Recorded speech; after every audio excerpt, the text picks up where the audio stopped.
Ciao ragazzi, ben ritrovati in questo nuovo video. Io sono Simone Baldassin e sono qui oggi a guidarvi in un video che lo so, molti di voi non si sarebbero mai aspettato di vedere nel mio canale, ma se vi può consolare, nemmeno io mi sarei mai aspettato di fare questo video nel canale, cioè di parlare di Elementor. Perché faccio questo video? Beh, ve lo dico dopo che avete messo like al canale e premuto la campanellina. L'avete fatto? Perfetto, andiamo avanti.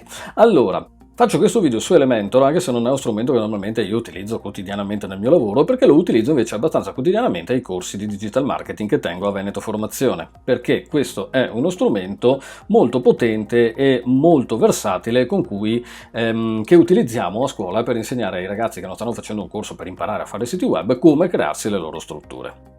Infatti in queste due cose che vi ho detto c'è tutta la chiave un po' di Elementor, che oggi vi voglio spiegare anche un attimino come funziona, perlomeno nella prima impostazione. Cioè Elementor è uno strumento che permette di fare siti web senza avere competenze in siti web, e già freno subito e contraddico la cosa che ho appena detto.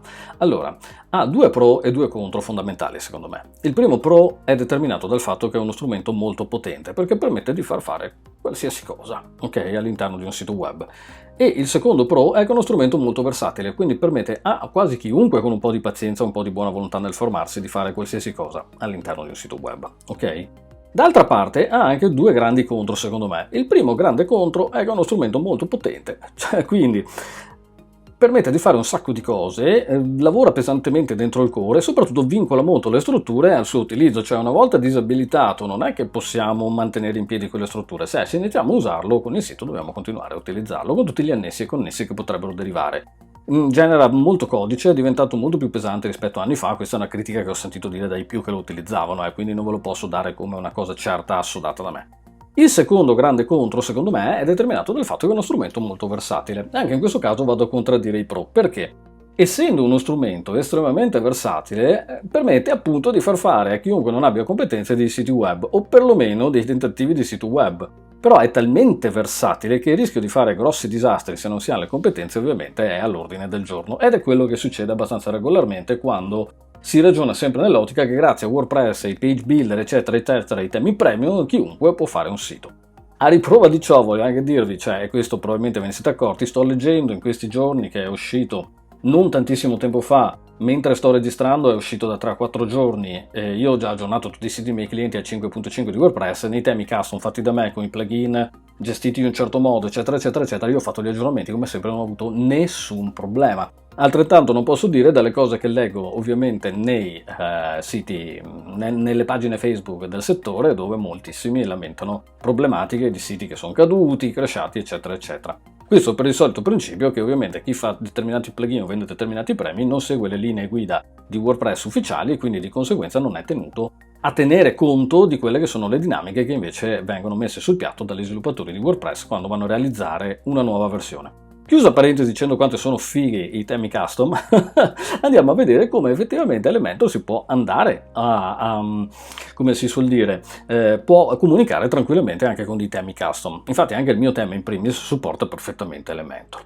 Allora, vediamolo un attimo nello specifico. Innanzitutto è un plugin che ha una versione free e una versione pro. Vi prometto già che la versione free è estremamente limitata, non possiamo utilizzare un sacco di blocchi, non possiamo utilizzare un sacco di roba, quindi obiettivamente ve la sconsiglio perché si può fare veramente poco. E a prescindere da questo, la versione free ha un altro grande grosso limite, cioè il fatto che ci vincola all'utilizzo di un tema per poter avere quelle parti di sito che non è in grado di gestire, nello specifico per esempio le intestazioni o il fine pagina. E anche per le grafiche, le risposte eccetera è sempre necessario affidarsi a un tema. In realtà i ragazzi di Elementor hanno creato un loro tema che si chiama Hello, che è quello che noi andremo adesso ad installare e a utilizzare per questa situazione, che è completamente compatibile con Elementor, quindi è una base di partenza perfetta. Io veramente l'ho smontato, sono andato a vedere i file, c'è veramente poca roba dentro, cioè si limita a permettere ad Elementor di far fare una montagna di roba. Però per poterlo utilizzare e questo abbia un senso, dobbiamo per forza di cose avere Elementor Pro. Prima di iniziare ringrazio Nicola Burei che mi ha dato un po' di dritte su come gestire al meglio questo video, inconsapevolmente perché comunque abbiamo fatto una lezione insieme in cui ho avuto modo proprio di vedere e di imparare insieme a lui tante piccole cosettine che non sapevo di Elementor e che ho imparato di Elementor Pro nello specifico ovviamente. Quindi grazie Nick. Allora, detto questo, Altra cosa molto importante da ricordare è che Elementor Pro non funziona senza Elementor, quello free, ok? Quindi comunque dobbiamo andare ad installare entrambi per poter far funzionare quest'altro.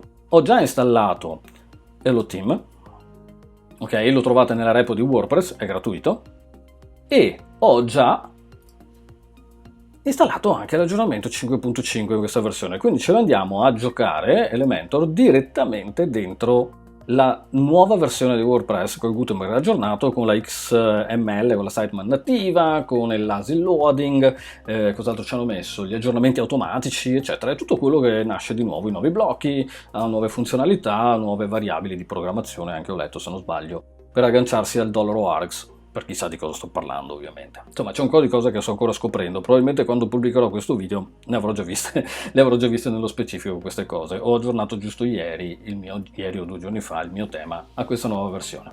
Bene, allora è attivo, abbiamo 2 paginette di test, un senza categoria, una pagina di esempio, e abbiamo la sezione test logo con gli archivi ciao mondo e compagnia bella, insomma la pagina iniziale. Questo è ciò che Elementor ci mostra. Ok, ho già caricato un logo test PNG che si trova scrivendo semplicemente logo test PNG, forse l'ho usato anche in altri video. Quello che noi vediamo qui adesso è effettivamente il risultato, una pagina bianca dove abbiamo il titolo della pagina Allora, vado in pagina di esempio che ci aiuta a capire un po' meglio la struttura. Quello di cui noi abbiamo bisogno è gestire questa parte iniziale con un header, un footer e compagnia. Ma prima dobbiamo andare ad eseguire delle operazioni all'interno delle impostazioni di Elementor. Ok, quindi mi sposto direttamente, qui posso anche chiudere, allora, e anche questo mi serve una mazza. Allora, vediamo un po', mi sposto, qui c'è la sezione di Elementor, qui la sezione di template. Parto da qui, vado su Elementor, clicco impostazioni, e vado a fare un'operazione che mi permette di disabilitare la gestione dei colori e dei font predefiniti che Elementor mette sul piatto quando noi andiamo a gestire delle demo o comunque componiamo delle cose. Per capirci in maniera semplice, se io andassi a volere che tutti i miei H1 siano verdi, dovrei dichiararli verdi, ma ogni volta, ovviamente nelle impostazioni di Elementor naturalmente, ogni volta che io vado a creare un H1 però, ovviamente lui mi metterebbe le impostazioni predefinite del builder, ok? Quindi in questo caso la cosa migliore da fare, che io vi consiglio per poter lavorare in maniera più easy, e anche più professionale, è andare a selezionare queste 2 spunte e salvare le modifiche, così che lui andrà a creare i contenuti sulla base di quello che noi abbiamo predefinito e non su quelle che sono le sue impostazioni. Altra cosa che vi consiglio di fare subito, che non è attiva di default, andare nella sezione avanzato e caricare il supporto FontOption 4. Il buon Elementor continua a utilizzare, come faccio io nei miei temi e in tutti i siti che faccio, la versione FontOption 4.7 che secondo me è e rimane la più figa e anche l'ultima che hanno fatto completamente gratuita. Ok, quindi anche qui abbiamo attivato. Dopodiché possiamo andare alla sezione di template. Vedete qui che c'è scritto Team Builder. Se entriamo qua dentro possiamo andare a vedere che non c'è nessuna struttura già creata, ma abbiamo la possibilità di andare a creare quelle parti, vedete, che sono fondamentali per il nostro sito, ovvero l'header, il footer, la pagina per i singoli, la pagina per l'archivio, ok? E adesso parto andando a creare la testata. Facciamo anche nuovo direttamente da qui e andiamo a creare il template per la testata e lo chiamiamo proprio header. Creo template. Mi si apre ovviamente tutto l'ambaradan di Elementor, ok? E da qui mi è permesso andare a scegliere, perché sto usando la versione Pro, vedete è anche indicata, mi è permesso andare a scegliere un'intestazione per il mio sito, che poi potrò modificare completamente, però se all'inizio non siete pratici, la cosa che vi consiglio, la cosa migliore, cioè la sedia un po' alta, ok? La cosa migliore che vi consiglio è quella di utilizzare i demo e lavorare su quelli per fare pratica. Allora, vediamo un po', potremmo andare a prenderci, che ne so, prendiamone una super semplice, così non abbiamo grossi problemi. Mi prendo questa qui, vediamo. Allora, basta fare inserisci, verrà caricata, ok? Vedete che adesso me l'ha impostata, ha impostato anche test logo con le misure predefinite, ho il menu di navigazione, ok? Nel momento in cui vado a fare pubblica qui sotto, lui mi dirà, ehi aspetta, dove vuoi visualizzare questa parte? Allora, io la voglio andare a visualizzare all'interno, aggiungo condizione, su tutto il sito, all'interno di tutto il sito, ok? Glielo dico da qui, faccio salva e chiudi, e adesso in ogni pagina del mio sito, come potete vedere, sarà presente il nostro fantastico header che abbiamo predefinito e preselezionato. Ovviamente posso andare in qualsiasi momento a modificarlo, vedete, come mi pare, però intanto ho una bella base di partenza. Con lo stesso presupposto, adesso usciamo e torniamo alla bacheca, tanto abbiamo salvato, con lo stesso presupposto torniamo di nuovo in Team Builder, oppure facciamo direttamente nuovo da qui, e andiamo a crearci, ma vediamo un po' cosa stiamo facendo qua, no, torniamo di qua, va.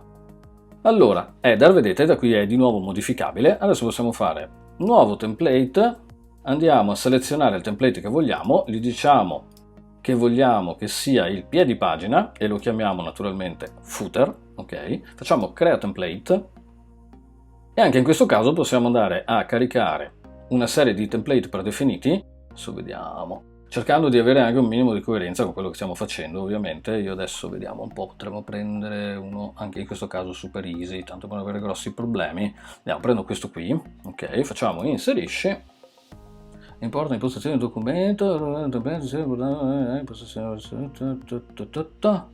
e tu chi sei, va bene, vai.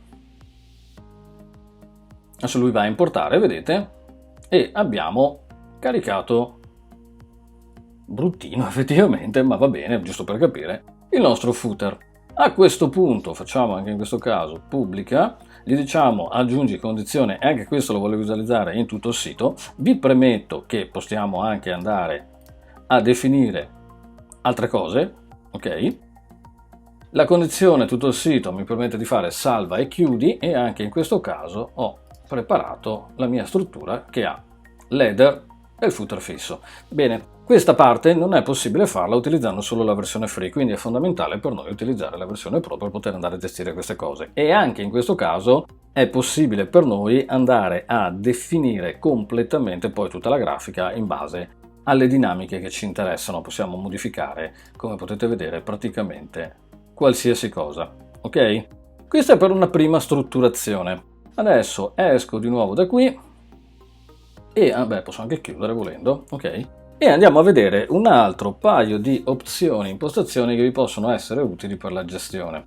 Allora, mi sposto, vado in bacheca, oppure potevo anche modificare, anzi facciamo direttamente modifico da qui. Siamo in pagina di esempio, ok, faccio modifica pagina. Questa pagina mi viene aperta ovviamente con Gutenberg. Se voglio modificarla con Elementor, devo fare modifica qui con Elementor e mi si aprirà la struttura. Come di consueto questa cosa la potete fare anche con l'altra versione, con la versione free. Abbiamo tutto l'ambaradan che possiamo gestire. Una cosa che può sembrare un po' antipatica è la visualizzazione del title che c'è qui in alto, che viene fatta di default da Elementor, ok? Come si fa a eliminare questo? Dobbiamo andare qui nelle impostazioni, vedete, e c'è scritto nascondi titolo, gli diciamo yes e il nostro titolo scompare, così che possiamo andare a mettercelo noi quando ne abbiamo bisogno e quando vogliamo andare a creare un titolo ad hoc, altrimenti ci ritroveremo in tutte le situazioni a dover fare i conti con questo titolo predefinito che è praticamente il titolo della pagina, ok? Che abbiamo creato, dell'archivio, di quello che è. Detto questo, tutto il resto della struttura è facilmente gestibile, ma supponiamo perché per qualche motivo io voglia non dover usufruire di header e footer, cioè voglio creare un layout dove header e footer non ci sono, magari che ne so, sto facendo una landing page o sto facendo una pagina con una grafica per i fatti suoi, un po' particolare.